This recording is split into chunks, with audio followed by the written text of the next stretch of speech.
Hello दोस्तों, मैं आप सभी को अपने चैनल पर स्वागत करता हूं। डिस्क्रिप्शन लिंक में जाकर आप पूरा वीडियो ज़रूर देखें। प्रेजेंट इंडेफिनिट टेंस, इसके पहले वाले वीडियो में प्रेजेंट इंडेफिनिट टेंस या बाकी सही भावों के बारे में हम चर्चा कर चुके हैं, लेकिन आज इसके नेगेटिव सेंटेंस, इंट्रोगेटिव सेंटेंस और इंट्रोगेटिव एंड नेगेटिव और ये सभी सेंटेंसों के बारे में आज हम चर्चा करेंगे। तो सबसे पहले अब हम शुरुआत कर रहे हैं, फिर से ही दोबारा शुरू कर रहे हैं। तो प्रेजेंट इंडेफिनिट टेंस का पहचान क्या है? तो जिस हिंदी वाक्य क्रिया के अंत में ता है, ती है, ते हैं ये रहेगा तो आपको समझना है कि यह प्रेजेंट इंडेफिनिट टेंस का है। और बनाने के लिए क्या करना है? आई, बी, यू, दे और प्लूरल्स के साथ मुख्य क्रिया लिखना है और ही, सी, इट या नाम के साथ क्रिया में एस या एस जोड़ना है। एक बार फिर से हम बता दें पहचान। ता है, ती है, ते हैं, जैसे दिया हुआ है राम पटना जाता है, तुम किताब पढ़ती हो, तो इस प्रकार से हैं। तो बनाने के लिए हम क्या करेंगे कि आई, बी, यू, दे और प्लूरल्स रहेगा तो मुख्य क्रिया को लिखेंगे, यानी क्रिया का पहला रूप लिखेंगे। ही, सी, इट या नाम रहेगा तो क्रिया में एस या एस जोड़ेंगे। एग्जाम्पल से हम समझते हैं, राम पटना जाता है तो राम हो गया, तो राम नाम है, इसके साथ क्रिया का पांचवा रूप लगेगा यानी एस जुटेगा तो राम गोज टू पटना। तुम किताब पढ़ती हो तो यू रीड ए बुक। उसके बाद हम बात करते हैं निगेटिव सेंटेंस की।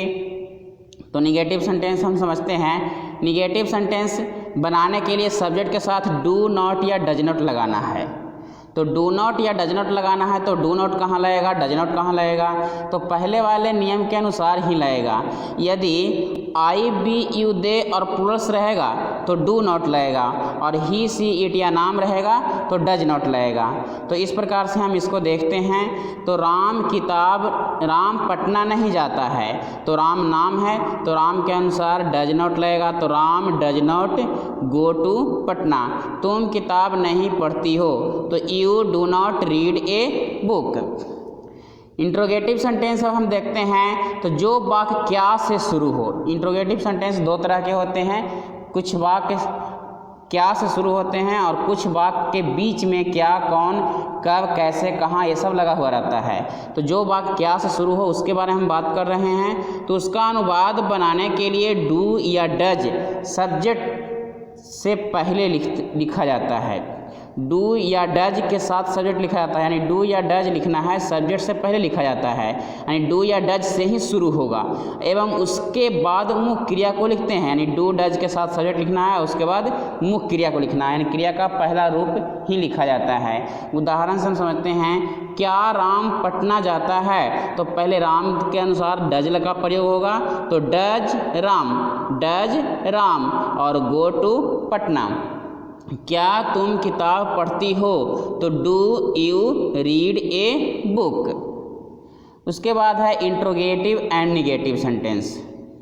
तो इंट्रोगेटिव एंड नेगेटिव सेंटेंस बनाने के लिए हम क्या करेंगे? सबसे पहले डू या डज लगेगा और यह सब्जेक्ट के अनुसार लगाना है। ही, सी, इट या नाम रहेगा तो डज लगाना है, बाकी के साथ डू लगाना है और सब्जेक्ट के बाद नॉट का प्रयोग करना है क्योंकि इसमें इंट्रोगेटिव और नेगेटिव दोनों है और उसके बाद क्रिया का पहला रूप लिखना है। उदाहरण से हम समझ सकते हैं, क्या राम पटना नहीं जाता है? तो डज होगा राम के अनुसार डज और डज राम और उसके बाद नॉट लिखना है तो नॉट लिखेंगे, नॉट गो टू पटना। क्या तुम किताब नहीं पढ़ती हो? तो do you not read a book. क्या तुम किताब नहीं पढ़ती हो, डू यू हो जाएगा क्योंकि यू के अनुसार डू लगेगा तो उसके बाद नॉट का प्रयोग करना है और रीड ए बुक। इंट्रोगेटिव सेंटेंसों में कुछ ऐसे वर्ड्स हैं जो WH वर्ड जिसको कहा जाता है, भाट है, भेन है, भेयर है, हु है, हाउ है, भाई है। तो ये सब से जब शुरू होता है तो उसको अनुवाद बनाने के लिए सबसे पहले WH वर्ड्स को ही लिखा जाता है। अब ये सब इसके साथ पहले डू या डज लगाना है, इसके साथ प्रयोग करना है। भाट, भेन, भेयर, हु, हाउ, भाई ये सब रहेगा तो इसके साथ डू या डज का प्रयोग करना है। उदाहरण हम देखते हैं, राम क्या पढ़ता है? तो राम क्या पढ़ता है? सबसे पहले क्या को लिखना है, क्या का अर्थ हो गया, क्या का भाट लिखना है और भाट को लिखने के बाद हम राम के अनुसार यहाँ डज का प्रयोग कर रहे हैं। तो भाट डज राम और क्रिया का पहला रूप रीड हो जाएगा। निशा गीत क्यों गाती है? तो क्यों का भाई हो जाएगा WH वाई के साथ यहाँ डज लगाया गया है क्योंकि निशा नाम है, तो why does Nisha sing a song. उसके बाद WH वर्ड्स और साथ में निगेटिव भी रहेगा, तो उसके लिए हम क्या करेंगे कि WH वर्ड्स के साथ डू या डज लगाएंगे और प्लस में सब्जेक्ट का प्रयोग करना है, उसके बाद नॉट लिखना है और क्रिया का पहला रूप लिखना है। रमेश क्यों नहीं खेलता है, तो क्यों का बाई हो जाएगा और उसके बाद रमेश के अनुसार डज का प्रयोग करना है और रमेश के बाद हम नॉट का प्रयोग किए हैं बाद में, उसके बाद प्ले हो जाएगा, तो why does Ramesh not play.